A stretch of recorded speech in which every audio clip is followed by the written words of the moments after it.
o estudo do raciocínio lógico matemático. É mais comum nessas provas vocês encontrarem questões onde trabalham o raciocínio lógico matemático.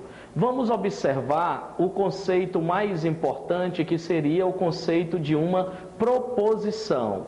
Chama-se proposição toda oração afirmativa que pode ser classificada em verdadeiro ou falso. Observem o nosso primeiro quadro, onde eu tenho o P representando uma proposição. Aqui esse traço quer dizer a negação de P. Ou seja, quando P é uma proposição verdadeira, eu nego verdadeiro com falso. E vice-versa, quando P é uma proposição falsa, eu nego P com uma proposição verdadeira.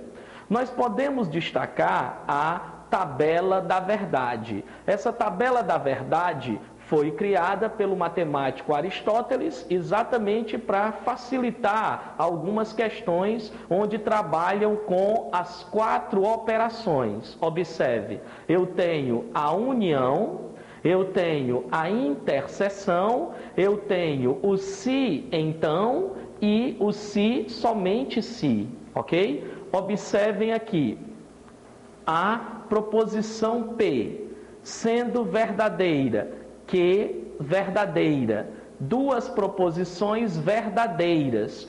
Qualquer operação também será verdadeiro, desde a união até o se somente se, você observa que todas são verdadeiras. Segundo Aristóteles, quando 2 proposições são verdadeiras, qualquer operação entre elas também será verdadeiro. Quando P é verdadeiro e o Q é uma proposição falsa, a união, basta que uma das duas seja verdadeira, para o resultado da união ser verdadeiro. Já a interseção é o contrário. Se uma delas é falso, a interseção entre elas também será falso. O então, observe que a única linha que o então é falso, quando o P é verdadeiro e o Q é falso. O então será falso. Já o se somente se também será uma proposição falsa.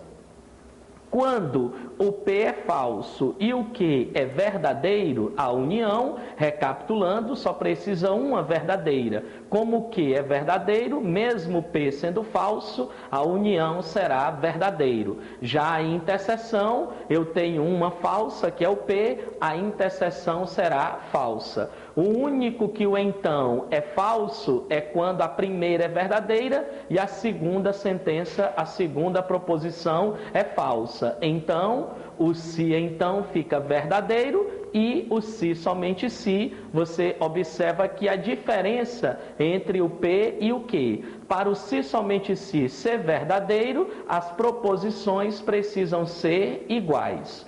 Um exemplo bem prático para a nossa tabela da verdade foi essa questão da prova da Polícia Federal. Observem, sendo P e Q 2 proposições lógicas, aquelas que assumem valores verdadeiros ou falsos. As operações P então Q e negação de P, então negação de Q, são equivalentes. Para que 2 operações sejam equivalentes, o resultado da tabela verdade entre elas precisa ser o mesmo. Vamos observar. O P verdadeiro e o Q verdadeiro, a negação de P fica falso e a negação de Q fica falso. Eu tenho verdadeiro, então verdadeiro é verdadeiro. Falso, então falso é verdadeiro. Essa primeira linha, a tabela verdade, ela está concordando. Já na segunda linha, o P verdadeiro e o Q falso. A negação do verdadeiro é o falso, a negação do falso é o verdadeiro.